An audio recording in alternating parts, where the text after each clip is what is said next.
ভারতীয় মিডিয়া মিথ্যা বলার জন্য কিন্তু তারা চ্যাম্পিয়ন ওয়ার্ল্ডের ভিতরে। চাঁদাবাজি বন্ধের ব্যাপারে আইন শৃঙ্খলা বাহিনীর কাছে কঠোর নির্দেশ দেওয়া হয়েছে, কোনো চাঁদাবাজি ছাড় দেওয়া হবে না, সে যত বড় তাই চুপ করা হোক না কেন। আর গরিবের জন্য যে টাকা অ্যালটমেন্ট হয় আমাদের এখান থেকে ওটা যেন প্রপার ভাবে তাকে হাতে পৌঁছে, ওই জন্য অ্যাডমিনিস্ট্রেশন করা হয়েছে, তারা ঠিক মতো মনিটর করবে, টাকা যেন ঠিক মতো পায়। এখানে কোনো অবস্থায় কোনো রকমে এই দুর্নীতি টলারেট করা হবে না, কোনো অবস্থায় দুর্নীতি টলারেট করা হবে না। আইন শৃঙ্খলা পরিস্থিতি কেউ হাতে নিলে তারও কিন্তু আমরা ছাড়ব না।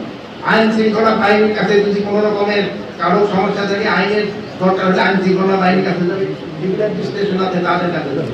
অর্থাৎ নিজেরা এরকম করবে না। ওই যে বললেন দেখবেন, ওই যে জায়গাতে বললেন যে বন্ধু দেখবেন, ওটাও দেখবেন চাঁদাবাজির জন্য, কিন্তু ভাই আমার সাথে ওইটাও কিন্তু চাঁদাবাজির জন্য।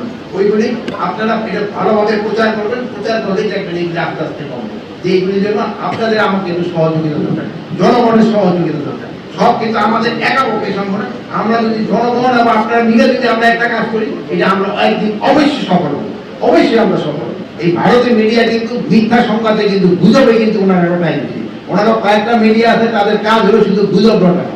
আপনাকেও আমি অনুরোধ করবো, আপনারা এই কারেক্ট সংবাদ দিয়ে এই গুজবটা হটাইতে হবে।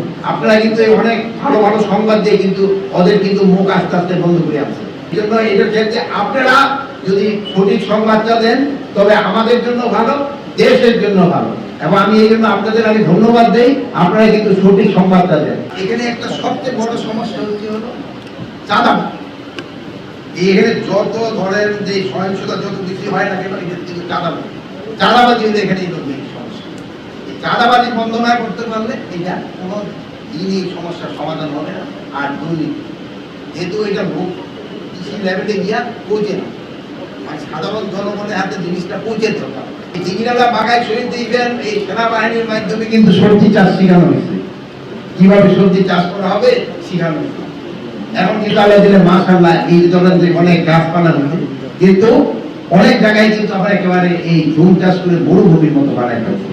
এগুলি থেকে আপনাকে সবাই একটু সজাগ করতে হবে, আর এই চাঁদাবাজি করে বন্ধ করতে হবে। আর এই টাকাটা যেন সাধারণ জনগণের কাছে যায় এবং জনগণের যেন ডেভেলপমেন্ট খাতে ব্যবহার করতে পারে, এই জন্য আপনাকে চেষ্টা করতে হবে। আমাদের অবৈধ অস্ত্রটা যত তাড়াতাড়ি সম্ভব এটাকে কি করতে হবে। যদি অবৈধ অস্ত্র ব্যবহার পাহাড় এবং প্লেন কোথাও কিন্তু এটা অ্যালাউড না। প্লাস আপনারা জানেন 5ই অগাস্টের সময় আমাদের অনেক প্লেনে থেকে অনেক টানা লুট হয়ে গেছে। সব হাতিয়ারগুলি আমাদের কিন্তু এখনো উদ্ধার হয় নাই। এই হাতিয়ারগুলি কিন্তু উদ্ধার হয়ে গেলে সমস্যাটা অনেকটা সমাধান হবে। এই জন্য আমরা বাহিনীগুলির লজিস্টিক সাপোর্ট এবং দরকার হলে তাদের স্ট্রেংথ আরো বাড়ানোর চেষ্টা করা হচ্ছে। আর আপনারা বলেন যারা ওই যে বড় বড় কথা বলতে, তারাই কিন্তু মারামারি শুরু করে দিচ্ছে। এখান থেকে ইনস্ট্রাকশন যাচ্ছে, সুটটাই করে ইনস্ট্রাকশন দিতে মারা যাচ্ছে গ্রুপের পোড়াপান। তাদের পোড়াপান দিকে দেখবেন এরা কিন্তু অস্ট্রেলিয়া, ইংল্যান্ড, আমেরিকা ওই সব জায়গায় পড়াশোনা করতেছে। তারা কিন্তু সব বাইরে বাইরে পড়াশোনা করতেছে। সাধারণ পাবলিক এখানে বাইরে তারা এখানে রাজনীতি করতেছে এবং এখান থেকে তারা চাঁদাবাজি করতেছে। এটা যেন কোনো অবস্থায় না হয়, এই জন্য আমরা ব্যবস্থা নেই। ভাইও কিন্তু এই ব্যাপারে খুব সজাগ চেষ্টা করতেছে। আসার উদ্দেশ্য ছিল যে ঈদের পরে আমাদের বিভিন্ন ক্যাম্পগুলি পরিদর্শন করা এবং এখানকার আইন শৃঙ্খলা পরিস্থিতি এবং সাথে যে আগুন ধরছিল ওইটার ক্ষেত্রে আমরা একটা ফায়ার ব্রিগেড স্টেশন করা যায় কিনা, এই জন্য আমরা দিদি ফায়ার ব্রিগেড নিয়ে আসছি। বাইরেও নিয়ে আসতে এটাকে ডেভেলপমেন্টের জন্য উনি সবচেয়ে বেশি কাজ করে যাচ্ছেন। এই জন্য আসার পরে আমি দেখতাম যে এখানে ডেভেলপমেন্টটা হচ্ছে হলো শহর কেন্দ্র এলাকায়, খুব একটা ডেভেলপমেন্ট এখানে বনায়ন যেগুলি ছিল বনগুলি এখানে অনেক জায়গাতে একেবারে মরুভূমির মতো, এগুলি কিভাবে কি করা যায়। যেহেতু আমি বলতেছিলাম হয়তো আপনার টেলিফোনে যে আমি 3টে ইউনিট থেকে চাকরি করছি, আমি ভাইয়ের সাথে দুষ্টামি করে অনেক সময় বলি যে আপনার থেকে আমার ইনএক্সপিরিয়েন্স বেশি, যেটা আমি নিজে চাকরি করতে আপনি হয়তো অনেক কিন্তু চাকরি করতেন টাকা পড়াশোনা করতেন, এটা আপনার সঙ্গে সঙ্গে দুষ্টামি করেন, আপনি দুষ্টামি করছেন। বাট এখানে জীবন মানের উন্নয়নের দরকার চেষ্টা করে যাচ্ছে ভাই। টাকাটা যেন গরিবের হাতে পৌঁছে, তারপর সে যেন এটা কেন একটা ডেভেলপমেন্ট থাকে, মানে একটা টাকাটা লাগে ফেললে হবে, এটা দিয়ে তারা একটা আয়ের একটা উৎস বানানো। এই যে আসার সময় দেখা গেল দেখে অনেক জায়গায় আপনি দেখেন একটু অল্প একটু জায়গা বাদ দিয়ে কিন্তু ওখানে একটা মাছের চাষ করে।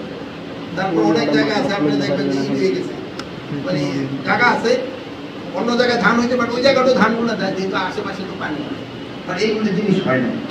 না না, এই বিষয়টা যেটা করতেছেন আপনারা দেখুন, এটা যে গ্লোবাল ফেনোমেনা অফ ত্রাণ প্রশাসন, উনি দেখুন বাংলাদেশ পে করেছে হচ্ছে 37%, আর ভিয়েতনামে পে করেছে হচ্ছে 42%। উনি গ্লোবালি করতেছেন, সেটা ইন্ডিয়া কে করেছে, চাইনিজ কে করেছে, মেক্সিকান কে করেছে। ওই পর্যায়ে আমরা আপাতত যেতে চাচ্ছি না। তবে উত্তরটা দেবে হচ্ছে আমরা কি করব না করব, এই উত্তরটা দেবে হচ্ছে বাণিজ্য মন্ত্রণালয়। এটা নিয়ে আমরা কথা বলতে